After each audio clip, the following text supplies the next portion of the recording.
Hey guys, Sandy here, and today I'm up with stamping for Scrapbookers. This is a series that I do with Sarah, Christina, and Caitlin. And today I am going to be using these products and a few more. So our focus today is background stamps, and I decided to pull out a wood mount stamp that I have had forever. This is from Inka Dinka Doo, and I can't even tell you how old it is. It is ancient though. I've had it forever. I'm going to be scrapbooking these two cactus photos from when I visited Arizona. I'm also going to pull in some of this Creative FX glaze, some watercolors, and then I also am going to be using some thickers. So let's see what I can do. I have this piece of basil marshmallow, and I sprayed it down with some water, and I'm just taking some Vicki Boutin watercolor markers and I'm just adding some color in. Now I did the blue. I had to add a little bit more water because my brush was getting dry, and then I'm going to add in just a little bit of green. And I probably could have kind of like left it like this, but I really liked how the colors were kind of like melding and blending together. So I add one more little touch of green, and I don't know if it does a whole heck of a lot, but I do like the color combination that I came up with at the end. So what I do now is I get a little bit ridiculous with the water. So at first I just thought I wanted some watery streaks at the bottom, but then I decided I really didn't like the watery streaks, so I just went ahead and squirted the heck out of this page. I just made sure that the color was just completely running down off of the edge. And as you can see, it's pretty curling up this paper. Like, this paper is now a C, okay? And speaking of C's, so every time I hear or something about the letter C, the only thing that runs through my head is C is for cookie, that's good enough for me. Oh, cookie, cookie, cookie starts with C. Like, seriously, that's the only thing that runs through my head. So now I decide that the next move here is to beat my paper with the paper towel. And basically, I just wanted to blot up the excess water because my poor little watercolor paper is so wet, and it's not even watercolor paper, it's basil marshmallow. So it is so wet, and I'm just like, this is a problem. Like, this has gotta be taken care of. So I heat gun the crap out of this bad boy, you guys. Like, yes, a lot. Watch me dry it all, but it is still warped. Like, it is still warped. And normally I would put this underneath of my large mat, and I would do a couple layouts, and then I would pull it out and it would be pretty much flattened. But, you know, patience is a virtue, and I did not have it this day, okay? Just wasn't happening for me. So I pulled out this gold Vicki Boutin kind of texture glazy paste thing, and I'm just putting a not too thin but not too thick layer down where my photos are going to go. And yes, I realize that I'm covering up so much of that beautiful watercolory background that I have, and I'm okay with that. Like, I'm okay with that. And then I decide to add some messy little gold bits throughout the entire layout, so it's not just this one big pot of gold right here. And that definitely wanted to do that on purpose. So I have this rubber stamp, and I'm just watering it down, and I'm going to stamp right onto the gold background. And as you can see, it stamps an impression, and I am just making sure that I keep on doing that so that it covers up the entire gold. And then I decided, you know what, I want to stamp with the texture paste, and I want to have this impression in the texture paste. So I took the bottom half of my rubber stamp, and I just kind of tapped it into the texture paste, where it's probably not even called a texture paste. It's like a creative something. I don't know. So I just made sure that I had some on the bottom, and then I lined up my stamping so that the texture was in the gold that was there, and then the actual stamp stamped with it. So I'm just putting this around the rest of the page. So this is definitely a different kind of take on the background. I wasn't exactly sure what I was going to do when I pulled out this stamp to use as the background stamp. And I know, I probably should have used my art journal and cleaned that up and put all that beautiful gold in the art journal, but I forgot. Like, I was so wanting to move on and like make things happen with this that I completely forgot about it. So I also grabbed this background stamp, and this is a photopolymer background stamp from Echo Park. It's actually one of the Disneyest. What the heck is a Disneyest? It's one of the Disney type of things. So I'm just using some Brutus Monroe detail ink in Raven, and I'm just randomly putting ink on top of that, and then I'm just slapping it down on the paper because I don't want it to be like hard edged. I don't want it to look like there is a square of stars that got put on that paper. So this is my solution because my paper is warping and lifting so much. I decided to ATG the bottom corners so that it would kind of stick to my mat so it wouldn't be going up all over the place. So that is, and it popped up. So that is what I do for the stamping of the background. So hopefully it is a little bit out, like an outside of the box thought process for you. I thought it was, for me it was, like I thought that this was super creative and wasn't just slapping stamps down on a background for background stamping. I felt like this was kind of cool, and I was excited to share it. It is definitely not a clean looking layout. It is definitely a messy and mixed media type looking layout. So if that isn't your jam, this is probably, I mean, you're probably looking at this and be like, you're insane, lady. Like, what the heck are you doing? And that's okay. That's totally okay. I like how this turned out. I really like how this turned out, actually. So I put down my 2 photos, and as you can see, that layout isn't sticking down on the mat at all. All 4 corners popped up. All 4 corners. Now, originally, I was going to use Stay Wild as my title, but then I thought that Sweet Moments would fit better across the photos, and they do. They do.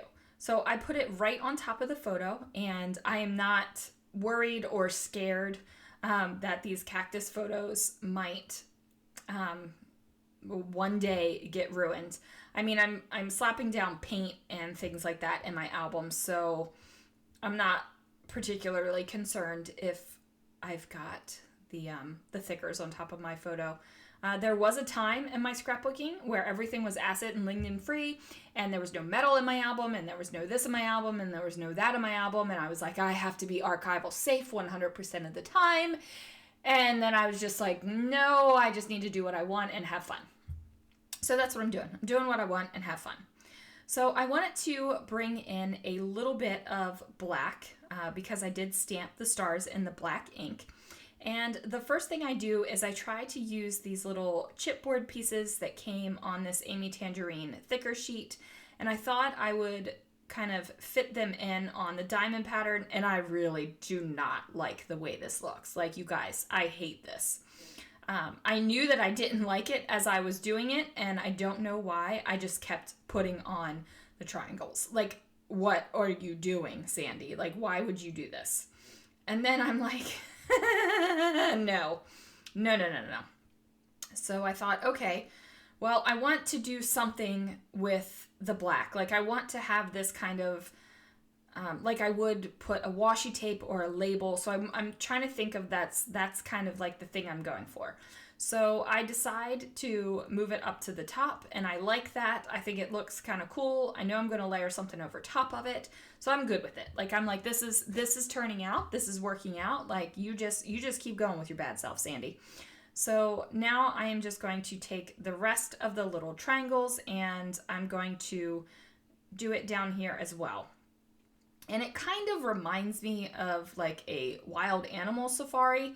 And I don't know if it reminds you of a wild animal safari. Maybe, maybe not.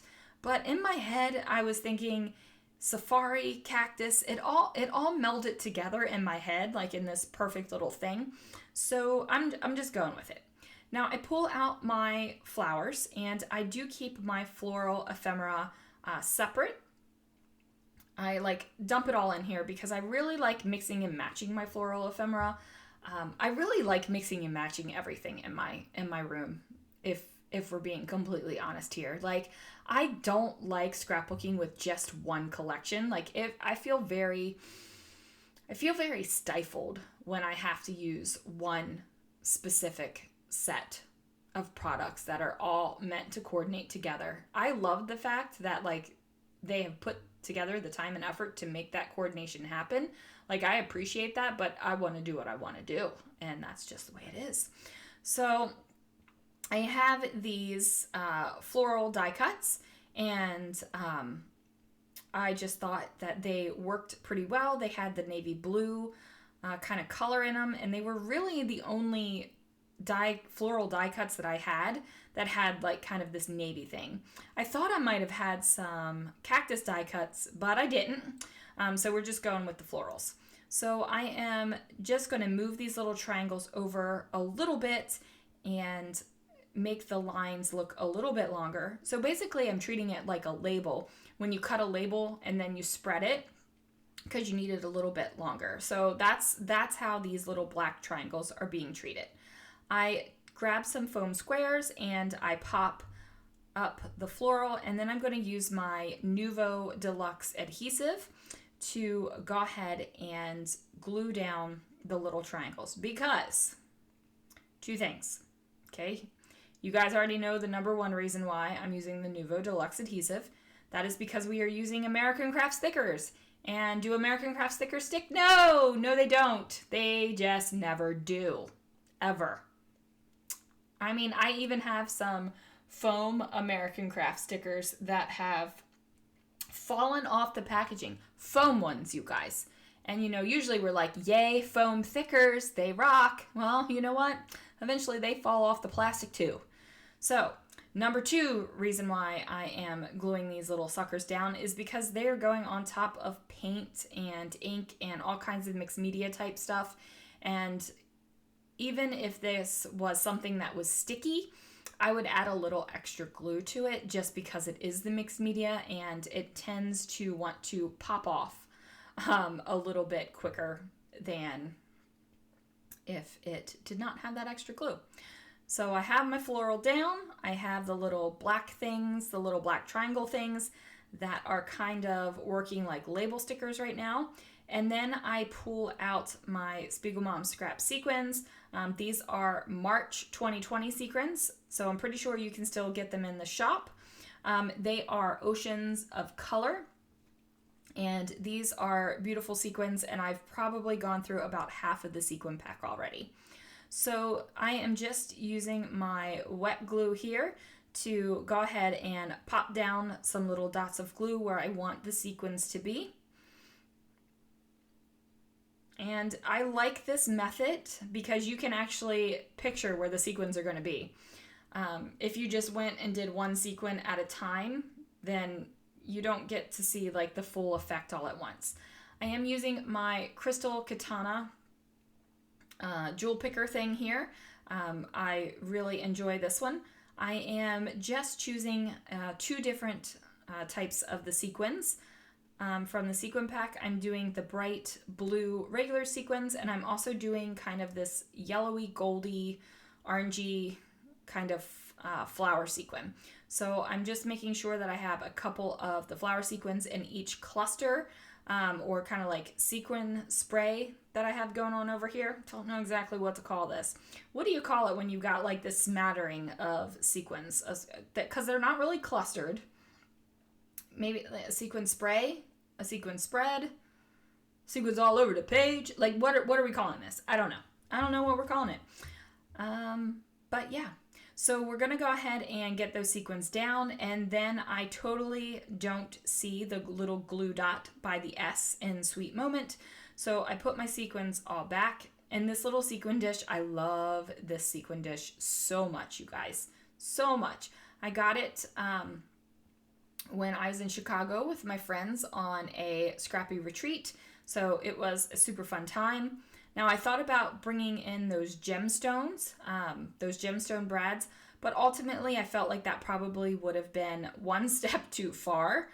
You might be looking at this and going, whoa, you went one step too far when you started with that mixed media stuff on the background. But you know what? I like it. I think it turned out great. So I see the error of my ways and grab that little sequin to go on the little glue that I had by the S. And then I'm going to get my favorite black pen, which is a Muji pen in the 0.38 size. And I don't know if I shared this on a YouTube video. I know I posted about it on Instagram, but if you guys remember, I couldn't find my Muji pens for a while. I still haven't found all of them. They were in my husband's pen cup on the desk. Yeah, so he had them. I think he might have even taken some to work. That's my working theory. He denies it, but that's my theory. So I just write a little bit of journaling about the trip to Arizona, where I was with two of my friends. And there we go, guys. That's going to do it for this layout. Please make sure you click on the links down below to see Sarah's, Christina's, and Caitlin's take on background stamps for this series. And I will see you guys again really soon for another video.